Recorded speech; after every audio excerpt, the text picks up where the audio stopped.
How often have you seen someone succeed with something and you ask them how they did it? And they tell you exactly what they did to achieve their success. So you follow the plan, you follow their recommendations, you do everything exactly the way they said it, only to either fail completely, or if you do succeed, your results are nowhere near the same level as theirs. Now you're upset because you feel like either they lied, or they gatekept information, or conveniently left out the parts of the plan that actually matter the most. I'm willing to bet this has happened to you at least once in your life. A perfect example of this is gym influencers. We see them online talking about how they lost 60 pounds doing XYZ. You follow that plan exactly as they say, but you only lose 15 pounds, or worse, nothing. So now you're thinking, all of these influencers are lying just to make money off of their audience. And sometimes, yeah, that definitely can be true, but that's not what this conversation is about. Because here's what people with successful systems all have in common. Their systems are customized, tailored to their lifestyle, circumstances, and their starting point. Most of the time, in order for a system to work, it can't be generic. You can take bits and pieces from a standard system to help build your own, but what works for someone else may not work for you. And that's exactly how I like to think about money. Before we go any further, if you're new here, I'm Brianne. I'm a CPA, and my goal is to help people make real money systems that actually work in real life, not just on paper. If you're interested in building a money system that actually works and getting your finances together this year, this video is for you. And even if you're not specifically looking for a money system, I still recommend sticking around because the principles in this video apply to more than just personal finances. Before we can talk about building a system that actually works for you, we need to define what a system is. Oxford Languages defines a system as a set of principles or procedures according to which something is done, an organized framework or method. So from that definition, we can gather that a system is an organized framework of multiple things working together to achieve a goal or multiple goals. Think about a school system, a government system, or even the system in place at your workplace. Sometimes we question whether those systems are actually working, but that's not the point.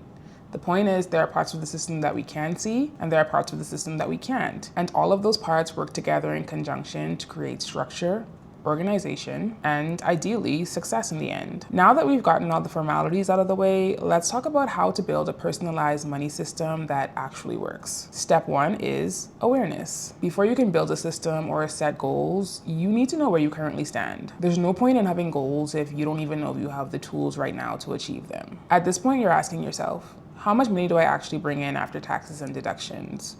How much money do I spend every month? How many people do I support financially? How much debt do I have? Am I saving any money? Am I investing any money? This is the perfect time to do an audit of your past finances. And I know this part can be a little bit uncomfortable because you're gonna have to look back at previous spending, and I recommend at least looking back at the last 3 months, but it's necessary because you need to know exactly what you're working with. This audit helps you identify where you might have room to shift things around. You may realize that you're spending way more than you thought in certain categories, or even way more than you need to. It also gives you the opportunity to identify certain expenses that you can probably cut back on, like shopping around for more affordable options. Or it may lead to an even bigger realization that you may need to increase your income. Because the truth is, you can only cut back so much. At some point, earning more money becomes a part of the solution.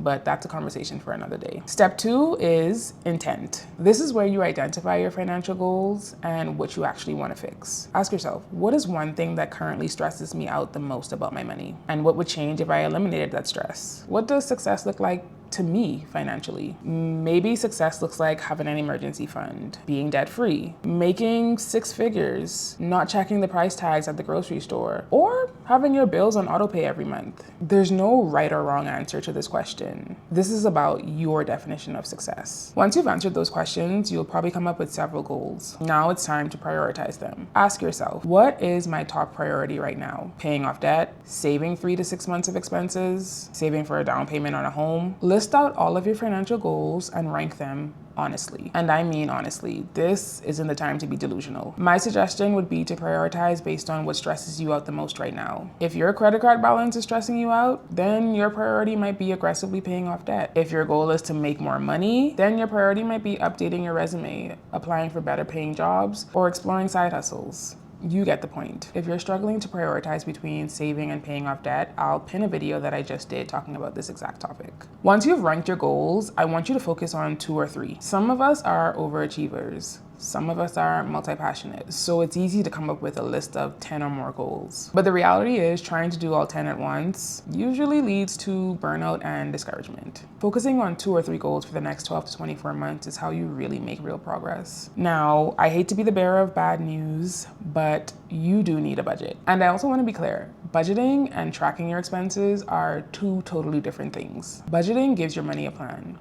It assigns jobs to every dollar in your system. Tracking tells you whether that plan is actually working or not. A budget without tracking is literally a wish. Tracking shows you where your money is actually going, patterns in your spending, and leaks you didn't even realize existed. You don't need to track forever, but you do need to track long enough for you to identify your habits, adjust unrealistic categories, and stop guessing. This is where a lot of people realize, maybe I'm not bad with money, my budget just isn't realistic. And that realization is powerful. Your budget should reflect everything in your audit. It tells the full story of what your money is supposed to be doing for you. Now, yes, budgeting and tracking are generic advice. Everyone tells you to do it, but how you track should fit your life. Maybe you use a spreadsheet. Maybe you use pen and paper, or maybe you need something fully automated, like a budgeting app that connects to your bank. Pick what works for you, because if the method doesn't fit, you won't stick to it. If spreadsheets are your thing though, I do have a monthly budget tracker that I sell on Etsy. I'll link it below in the description box if you want to check it out. And one more important thing, make sure your budget includes room for joy. Too much restriction leads to burnout, and burnout usually leads to quitting. Once you've identified your situation, your goals, your priorities, and created a budget, the next step is organizing your money by function. I've said this before, but most people struggle because all their money is in one place. Checking, savings, debt, investments, all mixed together. A system works when every dollar has a specific job. I've already done a full video on organizing money, so I won't get too much in details here, and I'll also link it if you want to check it out. But at a high level, your money should live in 4 functional buckets: your flow money, your safety money, your growth money, and your obligations. This is the backbone of the system. Everything else builds on this. The next step is to set rules for how your money moves. A system without rules is just vibes. Rules keep the system intact, especially on hard days. There are 3 rules I recommend everyone have. First, automate where you can. On payday, your money should start working for you before you even think about it. Use your priority list to choose what gets automated first. Second, give leftover money a job. If you don't spend as much in one category, don't treat it as extra money to spend somewhere else. Direct it towards your top priority. Third, if it's not in the budget, it has to wait. I'm sorry, I don't make the rules, I just enforce them. Rules remove daily decision making, which reduces decision fatigue and makes consistency easier. Finally, for a system to work long-term, it has to be flexible. Your budget is a plan, and plans change. Every month, ask yourself, what worked, what didn't, and what needs adjusting? As your life changes, your system should change too. More income? Update it. New expenses? Update it. Different priorities? Say it with me. Update it. A system that can evolve is usually one that you'll stick to. So to summarize, a customized money system is built through awareness, clear intentions, prioritized goals, budgeting and tracking, separating money by function, setting clear rules, and adjusting as needed. I really hope this video was helpful. If it was, please like and subscribe so I know you enjoy this type of content. And let me know in the comments, what are you prioritizing right now? And what would you like to see next on the channel? I'll see you in the next one.